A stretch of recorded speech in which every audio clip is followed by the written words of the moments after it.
ఉండొచ్చు, కానీ బళ్ళ కింద టేబుల్ పట్టే ఆఫీసర్లు ఉండొచ్చు. నా భర్త అలాంటి వాడు కదరా. మీ ఆస్తి మొత్తం పోగేసి నిలువున ఆయన ముందు ఉంచినా మీరు ఆయన్ని కొనలేరు. అడిగిన ఆని ముత్యంలో నా భర్త, అది తెలుసుకొని ఒళ్ళు దగ్గర పట్టుకొని మాట్లాడు.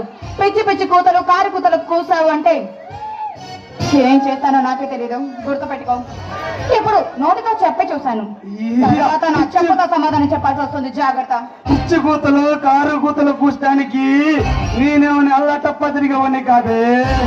నీ మొగుడిలాగా పద్ధతిగా పెరిగినోడిని కాదు, కాదు. నాతో పెట్టుకుంటే పిఎంఐనా ఎవడైనా వెనక ముందు అటు ఇటు ఏది ఆలోచించను.